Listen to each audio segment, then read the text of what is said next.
Hello. This is Robin Sampson with BibleJournalLove.com. Welcome to this Exodus era lesson. We are now in the book of Numbers. We're going to go over Kadesh Barnea, which is a geographical location, and this is the lesson on complaining. We're covering Numbers 1 through 11.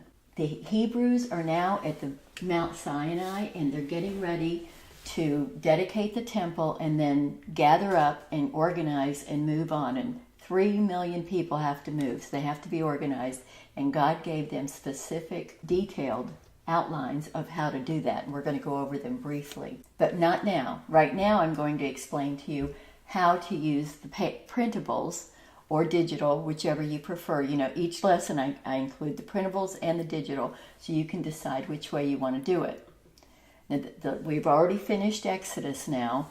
So we did the deliverance, the Moses, the call of Moses, the plagues, the Passover, and God's provision, the commandments, the tabernacle, and the golden calf. All those are in Exodus. Now we're in Numbers. Exodus, Leviticus, Numbers, and Deuteronomy cover the same time period. And while we're in Numbers, we'll go back and forth to Leviticus and Deuteronomy a little bit. So you have 7 printables in this lesson, 7 PDFs that you can print out, or you can use those printables and open them up in Photoshop Elements and fill them out digitally. And I'm going to show you a little bit about both of those.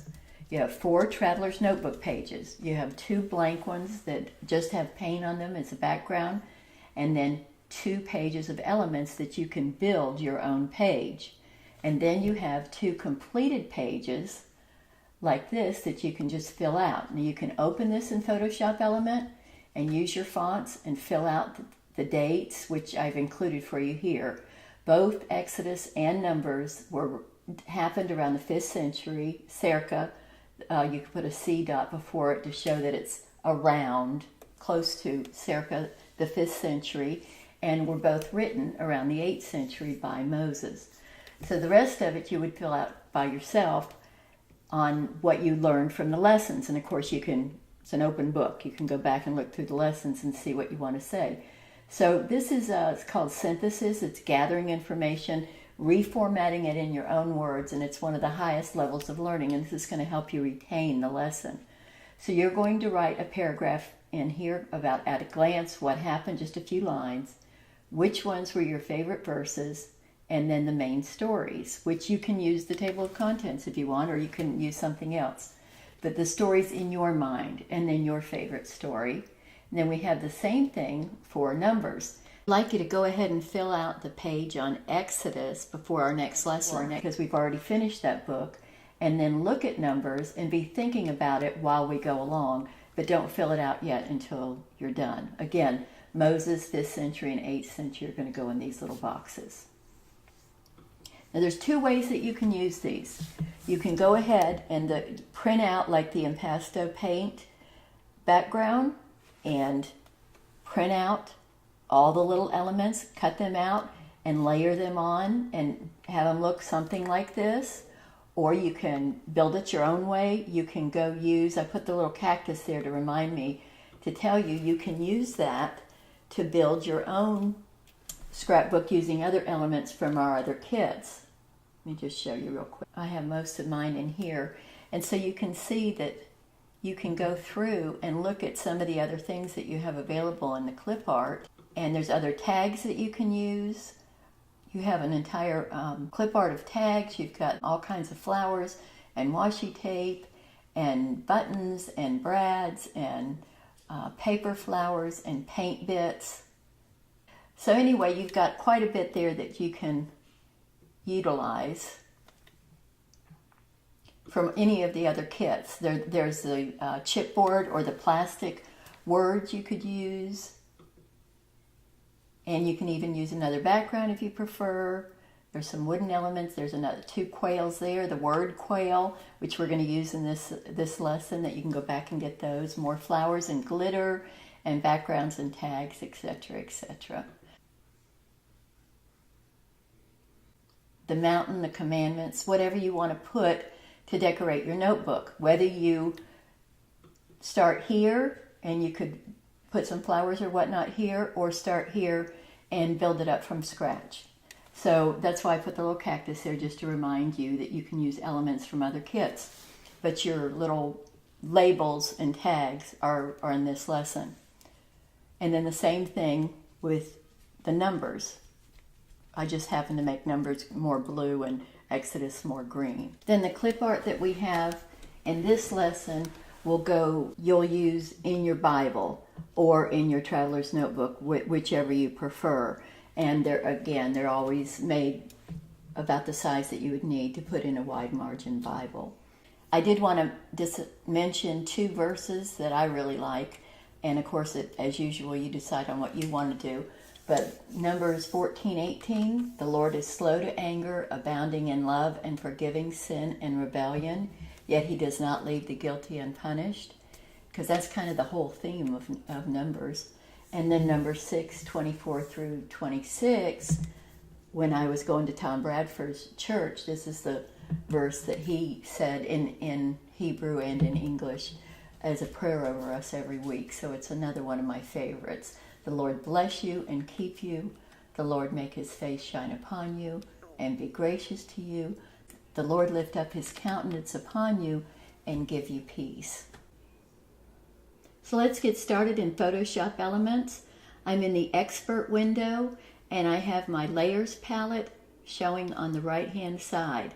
I'm using the green paint background and I have loaded the elements into my photo bin so that they're easy to grab and put on the page. So I'm just going to grab several of the elements that I want to use.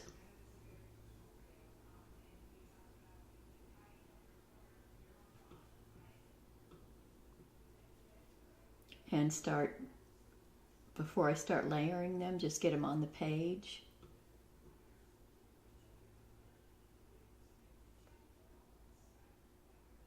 And I'm not going to use the quails and whatnot because I'm saving those to put on a Bible page for the actual story. I just wanted to go over how to build the Exodus page for you and give you a couple different ideas. So you certainly don't have to do it the way I do it, and I'm going to try to do it differently this time. But I like to use layers and background. So even this could be used as a layer. If you're in Photoshop Elements 19, you don't have to hold the Shift key to keep the proportion. It automatically does it, and that's really nice. But I'm still in 18, so it doesn't do it right now. I need the word Exodus somewhere in here. I need at a glance.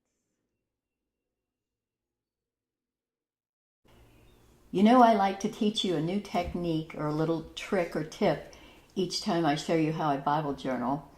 And this time I'm going to show you how to make this word Exodus pop. We're going to put a stroke around it, but we're going to make it look like it's a hand-drawn stroke. So first you're going to go over to the Layers palette and hold your cursor over the layer and then click Command on a Mac or Control on a PC at the same time as you click the layer, and then you will get the little marching ants to let you know that you selected it. After you see the marching ants, go up to the top of the Layers palette and click on Create a New Layer. Then go over to Edit at the top of the menu and click on Stroke Outline Selection. And we're going to have a stroke about a 4, and I don't want it completely black, but I want it really dark, so we're going to go with a super dark gray. Do not preserve transparency. Make sure the location is selected outside. The blend mode will be normal, opacity 100%, but you do have some options here. And now you have a stroke. But this stroke is a little bit too perfect, and we want it to look hand-drawn. So then go to the Select tool and deselect it. But we want to make sure that we're on this layer, and let me write outline so I remember which layer it is. And now we're going to go to Filter, Liquify. Let me find where your Liquify is different in Photoshop Elements than it is. Distort, Liquify. Zoom in by clicking Command plus sign on a Mac, control plus sign on a PC. Now use your little Liquify, and you can make this bigger or smaller if you need to, and just pull it out a little bit.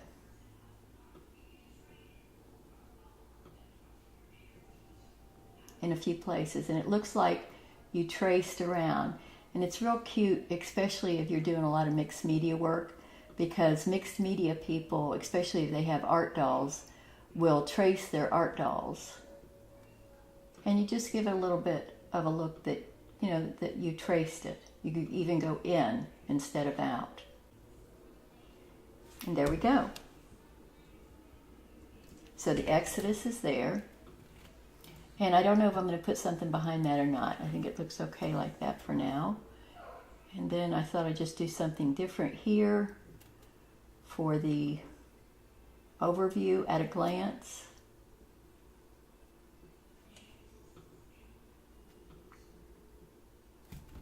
And you know what? This should probably be bigger because we're going to need more room. So let me go select, I'm going to lock the background.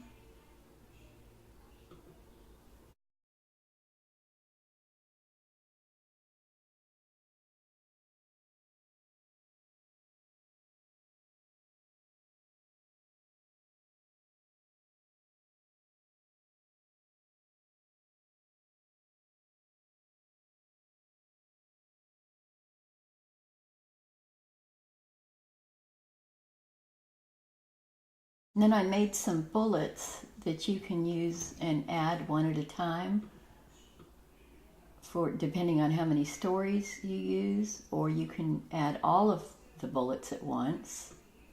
Let me show you what you would do if you didn't need all these, because this might happen. Go to the Layers palette, make sure that you're on this layer. Did you see what I just did?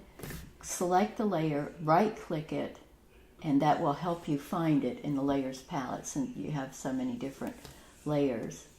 Okay, and what we're going to do is simplify this layer. If we were in Photoshop, we would rasterize. Now we're going to simplify. And let's just say, for example, you need to delete 2 of these.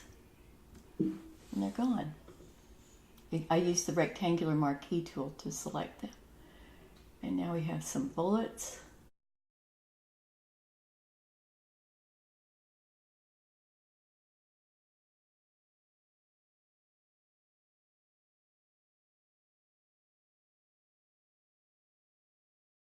You can print this out and fill it in, or you can go and get some really neat text. I'll show you something here that we could do. Let's just say that you filled this out and we did, I'm going to use something much easier to read. When you're writing a list that you want somebody to read, you don't want a real fancy script. A fancy script is just fine if you're making a title, but not for something you want people to read. Okay, let's just use that for now.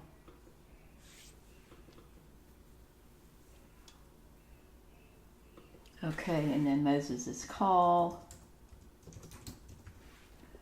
And I can't recall the next one, but let's say the plagues. And then the Passover. And then the Red Sea. Just for a quick example, the reason I'm showing you this, I want to show you how to line these up with the bullets. There's a couple different ways you can do it, like there is everything in Photoshop Elements, and these almost line up. But if they didn't, and they don't exactly, let's go ahead and play with it. I'm going to change this to 18 font. Okay, now you're going to use the leading. And let's move it to 24 and see what happens. That's almost it. I almost called it. So you play with this leading and watch what you can do. You can make it way, you're changing the space in between. And while I'm on this subject, be very careful when you drag and drop elements that you don't, I've seen this recently, you don't squish them. They just don't look good like that. So go back and get the original element if you have to, so that you don't do that. Another thing that I've been seeing, not on our site, but in other sites, is drop shadows on letters. And we never put drop shadows on any words or text or paint. Anything that should lay flat does not receive a drop shadow. Chipboard words would receive a small drop shadow, and chipboard elements a small one. Less is more when you're doing drop shadows. Most people tend to go overboard. Then when you're finished, you could go ahead and put washi tape. And then of course you can use your crop tool to make it smaller, to crop out the white and share it online, or you can leave it like this and print it out. You don't have to put the text in this way. You could put the text in yourself. You don't have to use this word art. You could put, and this is the biggest reason I wanted to show you this, you can take that out and put whatever title you want here. You can put, this is what this lesson meant to me. You could put lesson highlights, whatever you want. And this is, these little tags that I used here, labels, I have used over and over and over, dozens and dozens and dozens of times, because you know I like to tell stories. BibleJournalLove.com is the quick way to go to Bible journaling digitally. It always opens it up.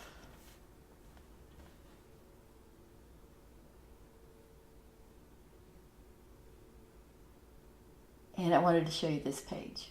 So I use these over and over because I like to have pieces of information, prayers, thoughts, jot down. That's what actual journaling is.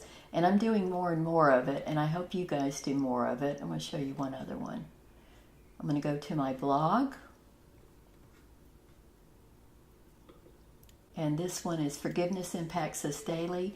Is just a blog post, but I used, this is a quote by Wayne Jacobson. So you see there's more journaling in this one. This is regular kind of Bible journaling, a tip in. This one I did a long time ago when I was using scrapbook methods before there was Bible journaling. I have a lot of pages like that.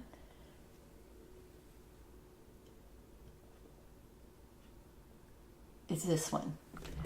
This is an entire blog post condensed to these 5 steps. And I want to do more of this. I think this is read by more people and will help people, and you can print it out. And in fact, this is this Friday's freebie. You can print this out on April 5th and put this into your notebook if you're doing a forgiveness notebook with the rest of us on the Facebook group. So that's all for now. I hope this was helpful to you. I hope you enjoyed making a new Exodus page, and I can't wait to see yours. And I know we'll see all kinds of different styles and decorations, and I just love seeing your personality shine through your pages. So I'll see you in the Facebook group. Bye-bye.